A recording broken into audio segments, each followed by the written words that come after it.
자, 다음 소식은 우울해라 그래. 이 소식 시작하려 그러니까. 네, 박원순 시장 얘긴데요. 네, 최종 혐의 없는 걸로 결정이 났습니다. 5개월 넘게 수사해온 경찰이 성추행 혐의에 관해서 어떤 사실관계도 밝히지 못하고 수사를 종료했습니다. 야, 경찰이니까 네, 종료가 된 거네. 그런 것 같아요. 검찰에 갔으면 종료 안 되는 거야? 아니 그냥 이건 그냥 바로 죄로 가는 거지. 근데 무조건 기소했지 검찰에 갔으면. 자, 서울지방경찰청은 어제 박원순 전 서울시장 관련해서 사건 수사 결과를 발표했는데요. 박 전 시장에 대한 성추행 고소 사건은 피고소인의 죽음, 그러니까 박 전 시장의 죽음에 따라 불기소, 공소권 없음 의견으로 검찰에 송치할 예정이라고 했습니다. 그리고 서울시 부시장과 전현직 비서실장 등 7명에 대해서 강제추행 방조 등으로 고발된 사건도 범죄를 입증할 증거가 부족해서 혐의 없음 불기소 의견으로 검찰에 송치할 계획이라고 밝혔습니다. 다만 이제 고소인을 겨냥해서 2차 가해 관련해가지고 온라인 악성 댓글 그 다음에 그거는 4명을 기소 의견으로 검사 송치했고, 그 다음에 제3의 인물 사진을 그 고소인으로 지목해서 온라인에 게시한 6명은 기소 의견으로, 그 다음에 6명은 기소 중지로 송치를 했고, 피해자의 고소장이라는 이름의 문건을 유포한 5명에게는 뭐 성폭력 처벌법 위반 혐의를 적용을 했다고 합니다. 그런데 이제 이 결과에 대해서 서울시장 위력 성폭력 사건 공동행동이라는 단체가 경찰은 뻔히 예상되었던 공소권 없음을 반복하며 혼선을 가중시키고 결국 은폐, 회피를 원하는 세력이 마음대로 왜곡된 이야기를 펼칠 수 있는 바탕을 제공했다라고 입장문을 냈습니다. 언론에 이 기사가 일면에 좀 났는데요. 일면의 제목만 한번 볼게요. 네. 조선일보입니다. 박원순 성추행에 면죄부 준 경찰. 한겨레 박원순 수사 결국 빈손 종결. 경향신문 박원순 성추행 의혹 공소권 없음 수사 종결. 한국일보 경찰 박원순 성추행 방조 무혐의 결론 증거 확보 안 돼. 근데 이게 악랄하네, 조선일보가 진짜 이게 아무것도 없이 끝났는데 제목에 성추행의 면죄부를 줬다고 경찰이 이렇게 얘기를 했어요. 거의 그러니까 지금 뭐 방조도 증거가 없고 다른 것도 증거가 없다고 얘기를 했는데 이게 사실인 것처럼 얘기를 하면서 경찰이 무리하게 박원순 시장에게 면죄부를 줬다는 식으로 제목을 썼습니다. 이번 경찰 조사 결과 보면 고소인 측의 주장이 거의 거짓이거나 그 다음에 억지 고소는 억지 고발이었다는 점이 사실은 확인된 거고, 그리고 그동안에 고소인 김재련 변호사 그 측에서 뭐 제시한 증거들이 다 뭔가 의심할 만한 것이었고, 그 봤잖아요. 무슨 텔레그램 무슨 초대 그 화면 뭐 그런 걸로 아니 박원순 시장 폰에는 텔레그램이 안 깔려 있었대. 애초에 텔레그램을 통해갖고 어떠한 통화도 존재할 수가 없는 상태였다고. 그리고 지금 뭐 박원순 시장 핸드폰 까야 된다고 얘기했었잖아요. 그게 기각이 됐어요. 거기에 대해서도 이제 그 단체에서 뭐라고 하는 게 왜 그거 안 까냐고 뭐라고 하는데, 아니 만약에 텔레그램으로 그리고 전화로 그런 증거가 만약에 그 고소인한테 있었다면 그 고소인은 기록이 없어요? 그러니까 그 사람은 핸드폰 안 가지고 있나? 지가 발송해서 한 번이라도 연결이 됐으면 통화 기록이 저도 남아있을 거 아니야. 뭐 사진을 받았다거나 뭐 그런 게 있을 거 아니에요. 근데 박원순 시장 핸드폰을 까라고 하는 건 나는 좀 이상해. 일단 이 말도 안 되는 주장에 의해 가지고, 물론 그 서울시 비서 쪽하고 그 피해자 여성하고는 이 성폭력에 관한 일종의 소송이 진행 중이었어요. 고소 고발이. 근데 이제 남성 측에서는 그건 합의에 의한 거였다라고 주장을 했고, 그에 대한 게 받아들여지는 쪽으로 이제 결론이 날 것 같으니까 이 상황에서 이제 김재련이 연결이 됐고 결국 김재련과 성폭력 방지 여성 단체들의 어떤 부추김에 의해 갖고 이게 이제 일파만파로 커진 사건인 건데 일단 제일 중요한 건 그거예요. 이러한 부분 안에서 원래는 박원순 시장하고 아무런 상관이 없던 건에 왜 김재련과 여성 단체 중 박원순 시장을 끼워 넣냐는 거지 정치적으로.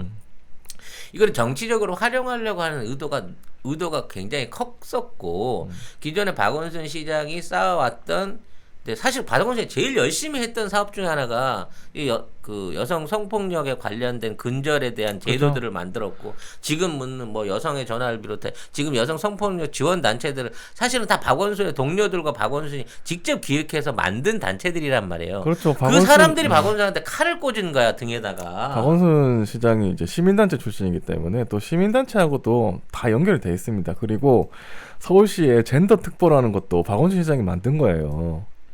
그러니까 이 모든 사안을 이루어 놓은 것에 대해서 박원순 시장이 만든 단체, 그러니까 자기가 애정을 갖고 키워온 사람들이 동료들이 박원순 시장을 배신한 이 배신감이 나는 박원순 시장의 극단적인 선택의 가장 큰 거였을 걸로 보고요. 저도 그렇게 생각합니다. 만일 박원순 시장이 살아갖고 이걸 정당하게 법적 대응해갖고 이어져 왔다고 생각을 해봐요. 그러면 자기 친구들이랑 싸우는 거예요, 결국. 그리고 그게 얼마나 많은 추문과 정치적 여파와 수없이 많은 가짜 뉴스와 의혹들을 만들어냈겠냐고.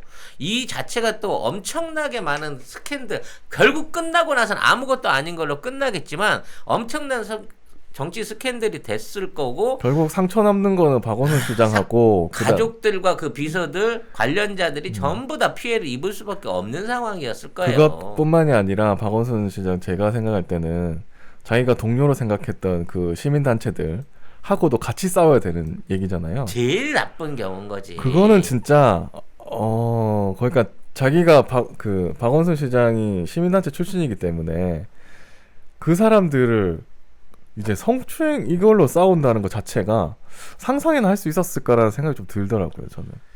결국 지금 보면 고소인, 고발인, 뭐 고소인 측 변호인, 그다음에 일부 여성 단체가 박원순 시장 사망 이후에 뭐 20여 명의 전현직 비서실 직원들에게 성폭력 묵인 방조범이라는 낙인을 찍었습니다. 그래가지고 고소 고발했는데 그것도 무혐의로 났어요.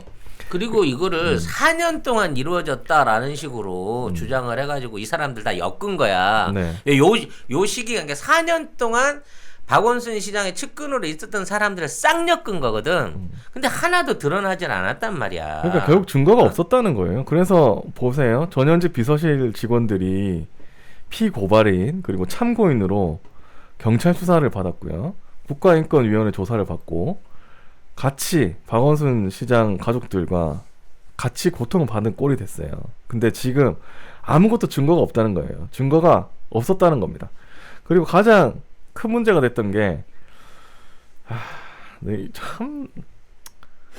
피해자 중심주의하고 2차 가해 주장인데 사실 이게 일방의 주장만 가지고 내가 피해자라고 해버리면 그럼 모두 다 그 사람 말만 믿어야 되는 건가? 그리고 그 그림을 만들어내기 위한 시나리오를 변호사가 제출을 만들어냈고 그 고소장 내용을 진술서라고 하는 거를 검찰 들어가기 전에 흘린 게 그 피해자라고 불리는 여성의 엄마와 그 엄마가 당기던 교회에서 SNS를 통해 갖고 이거를 다 날린 거잖아요. 그렇죠. 그러니까 이 안에는 단순하게 김재련 변호사라고 하는 몸통뿐만 아니라 여성 단체들과 그리고 교회 어떤 기독교 단체들까지 합쳐져 가지고 동시다발적으로 이 음모에 가담을 해갖고 박원순 죽이기에 나선 거예요. 참 그래서 보면 지금 생각해보면 이게 증거가 없어서 다 무혐의 나고 이런 거를 보면 누가 2차 가해를 당한 건가 도대체. 예?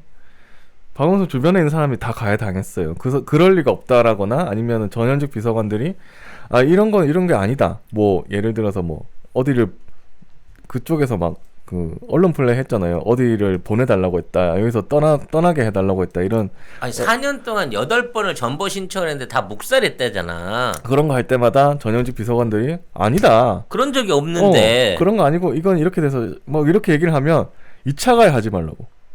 그런 식으로 전부 다 사람을 다 이상한 사람을 매도했어요. 전부 다.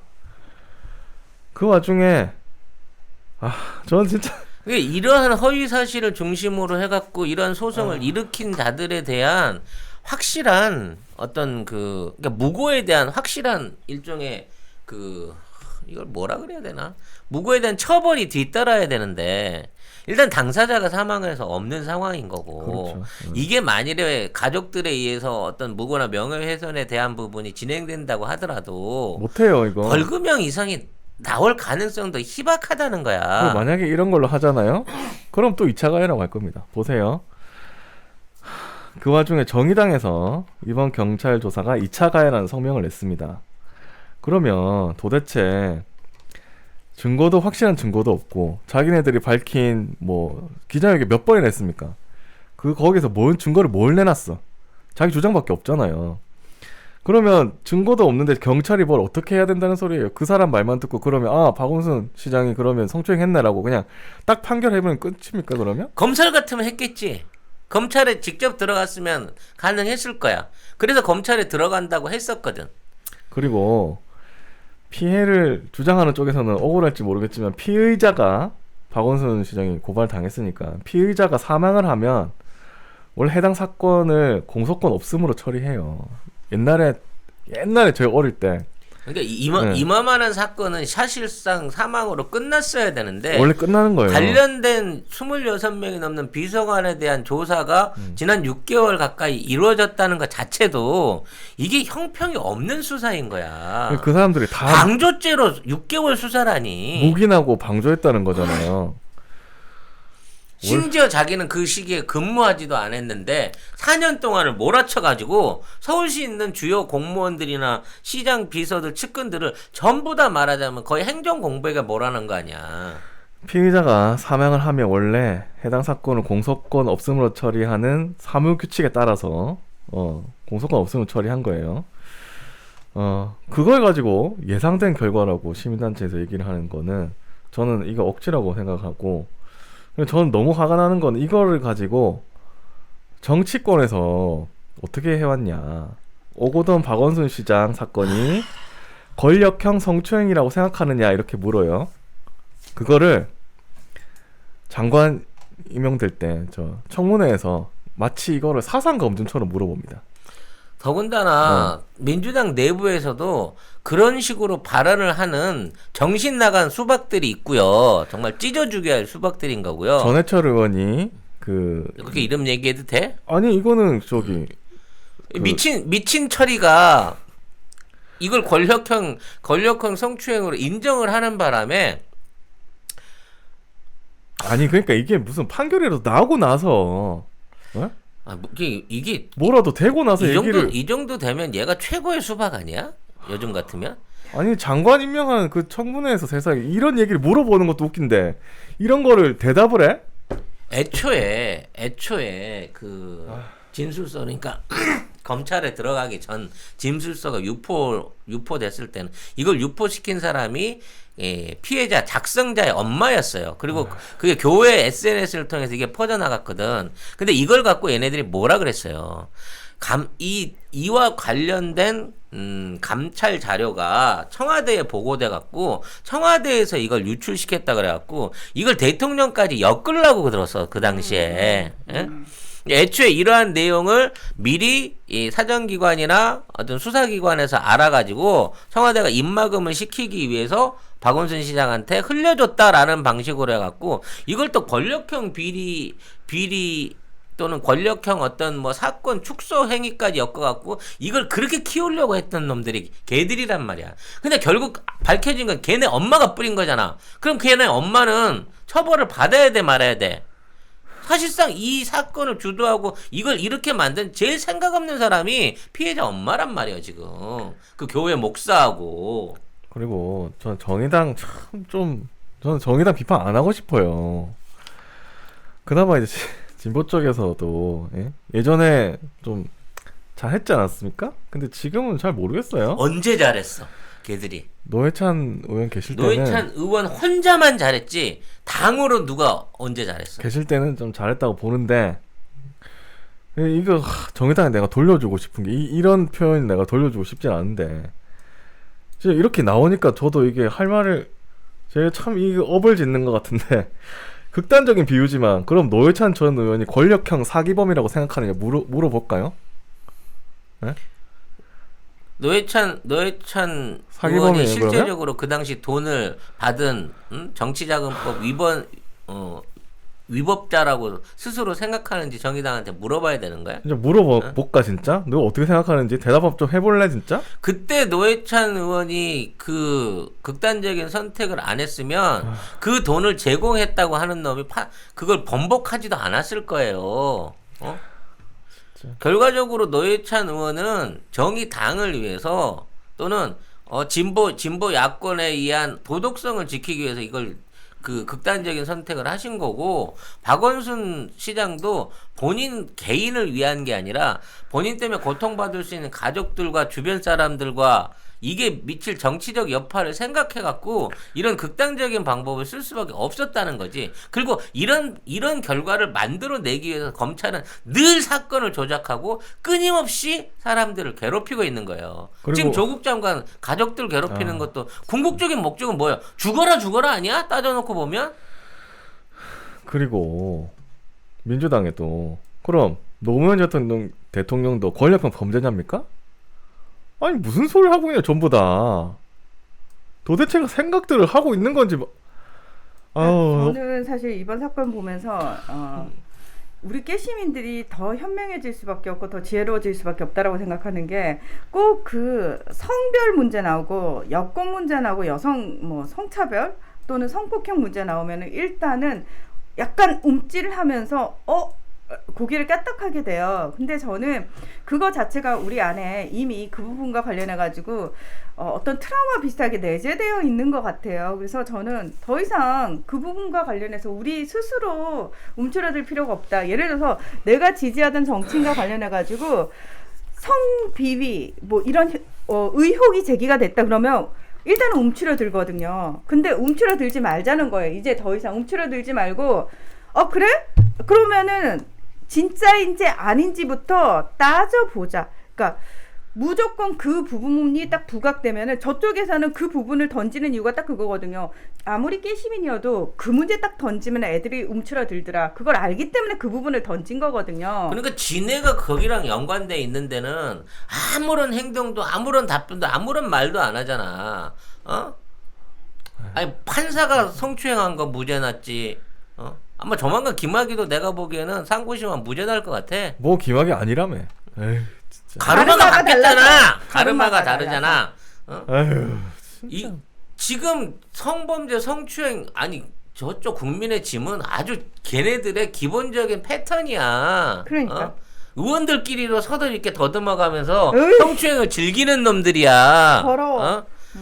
그럼에도 불구하고 그런 쪽에 대해서 기존의 여성단체라든지 의원연맹이든 여성의원 동맹이라든지 해본 적 있냐고. 그런 데 대해서 저쪽 편에 대한 거는 왜 아무 말도 하질 않는 건데.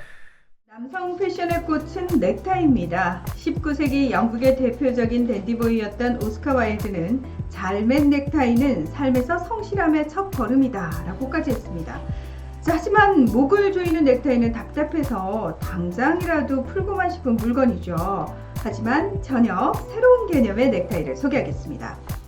먼저 쉽고 간편하게 착용할 수 있습니다. 실제로 많은 분들이 넥타이를 매는 것을 어려워합니다. 길기도 하고 짧기도 하고 심지어 넥타이 매는 법도 잊어버릴 때가 있습니다.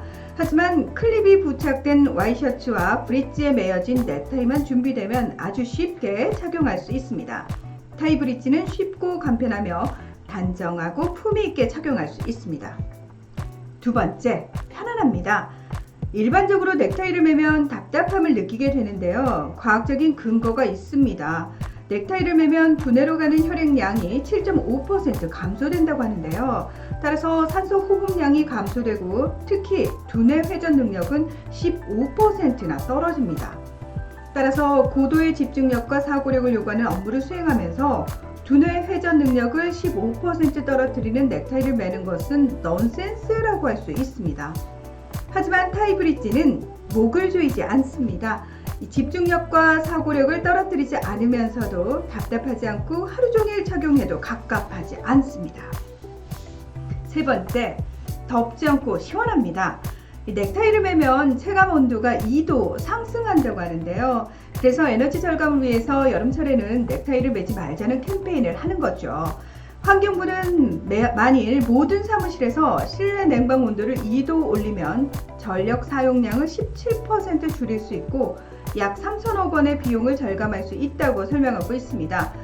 타이브릿지는 시원합니다. 타이브릿지는 쾌적합니다. 건강도 지키고 에너지도 절감하는 넥타이, 목을 조이는 넥타이에서 목을 자유롭게 하는 넥타이, 타이브릿지입니다. 목을 조여주거나 답답하거나 전혀. 더운 느낌이 없는 35,000원에 송작가 TV 보고 구매했다고 메모를 남기시는 분한테 사은품으로 제가 넥타이를 뺏어낸 거예요. 여러분. 송작가 개인의 피땀 눈물을 어떤 미용의 마지막 한 단계는 얼굴 아니겠습니까? 코엔자임 마스크팩 20종 세트 보내드리고 있으니까 인증해 주시면 주소하고 전화번호는 꼭 보내주세요. 메일 밑에 보이시죠? 아니 저도 시민단체 출신이라서 시민단체에 대해서 잘 알고 시민단체가 어떤 식으로 존재하는지 잘 아는데 역할을 잘 해요. 사실 시민단체들이 많은 역할을 했고 여성 시민단체도 많은 역할을 우리 사회가 좋아지기 위해서 좀 더 진보적인 생각을 얘기를 하고 하는 건 알겠어요. 근데 정도껏 해야지. 제 그러니까, 말은 이거는 네. 정도껏 해야 된다고 봅니다. 그러니까 우리가 제가 늘 맹목적 추정하시면 안 된다고 맹신하시면 안 된다고 말씀을 드리는 게 뭐냐면은 시민단체 좋은 일하고 시민단체 덕분에 사실은 우리 사회가 많이 좋아지고 있는 것도 맞고 그렇게 애쓰시는 분들이 있는데 그렇다고 해서 그 조직 자체가 절대적인 선이라고 생각하시면 안 돼요. 그렇죠. 예를 들어서 노조가 있는데 그럼 노조는 무조건 절대적인 선이냐고요. 그것도 아니죠. 그거 아니에요. 그러니까 우리는 그 이분법적 사고에서 벗어나야 된다라는 거예요. 그러니까 노조, 귀족 노조라는 말 저쪽 프레임에 우리 걸려든다라고 얘기하지만 귀족 노조의 차원이 아니라 노조 안에도 불합리한 일이 벌어지고 있으면 그 노조 간부들 비판해야 되고 그 노조 자체가 무언가 잘못된 시그널을 보내고 있으면은 너네 잘못됐다라고 지적을 할 줄 알아야 된다는 거예요. 근데 되게 웃긴 게 뭔지 아세요? 노조는 무조건 절대적 선이야. 아무도 얘기 못해. 시민단체 비판하면은 너는 한 번이라도 시민단체가 하는 일에 네가 관심이라도 가져본 적 있냐 이런 식으로 그렇죠. 심지어 시민단체 안에 활동가들이 얼마나 억압받고 있는지에 대해서 얘기하잖아요. 그러면 아이고. 이거는 밖에서 뭐 갈라치기 아이고. 분열하기 위해서 그래서 안에 활동가들은 골마 터진다고요.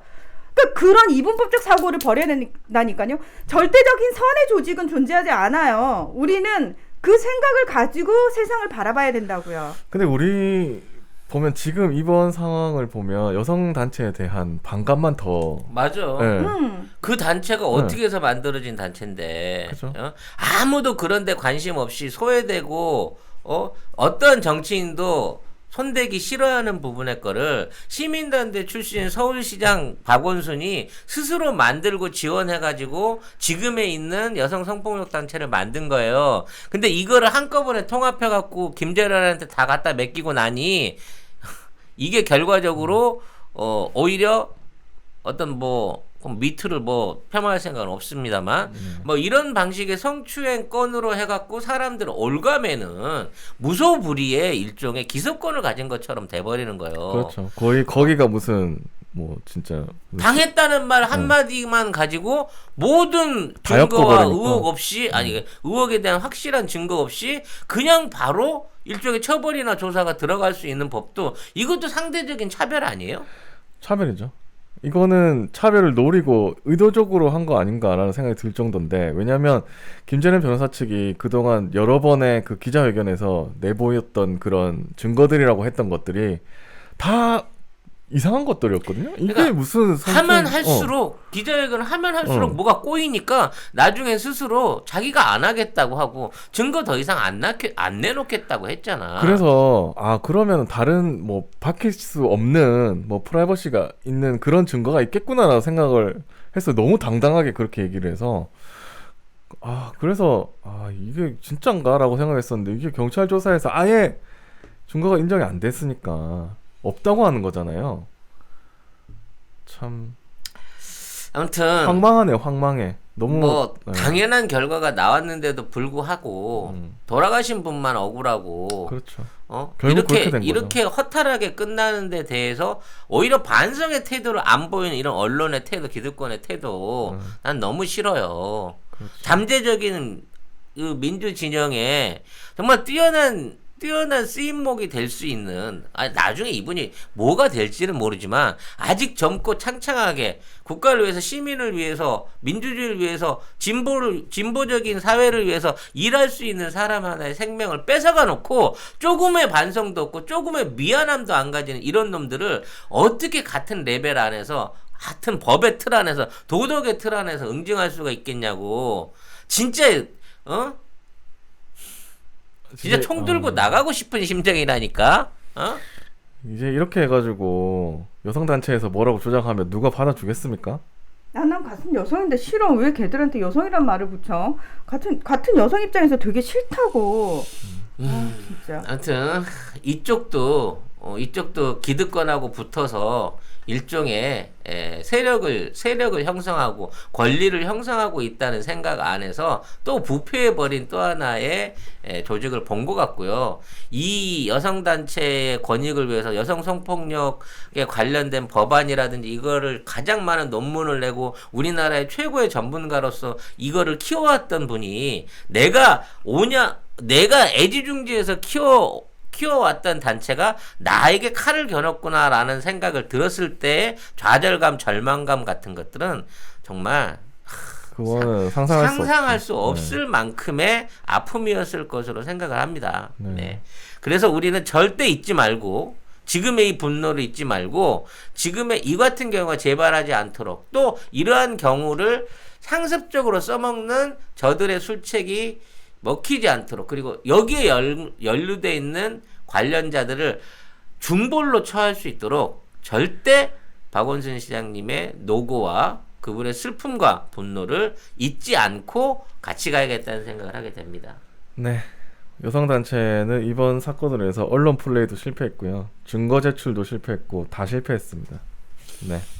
정치권도 이런 식으로 하지 마세요. 오거돈 시장이야. 자기가 인정했고 했으니까 그건 알겠는데 그것까지 알겠는데 박원순 시장은 하지 마세요. 박원순 시장 쉴드 치지 않은 정치인들 당신들의 배경이 꼭 수박이라서가 아니라 이미 끝난 상황에서 내가 여기에서 굳이 이 손해보 떼묻히기 싫다라는 정말 이기적인 어떤 무관심도 있었을 것으로 생각합니다만 이러한 사안에서 스스로의 어떤 진정성을 보여주지 못하는 정치인이 나중에 더 많은 사람들과 더 많은 그룹들 안에서 더 높은 직위를 도전할 수 있는 자격은 없다는 걸 좀 알아주면 좋겠어요. 지금 국민들은 내가 어떠한 시궁창에 뛰어들어서라도 국민과 정의와 제대로 된 진리를 건져낼 수 있는 행동가를 원하는 거지 고고하고 도덕적으로 보이면서 자기 자리에 연연하고 아무런 행동하지 않고 떨어지는 떡을 주워 먹으려고 하는 정치인을 절대 인정하지 않을 거라는 거를 꼭 경고하고 싶습니다. 네.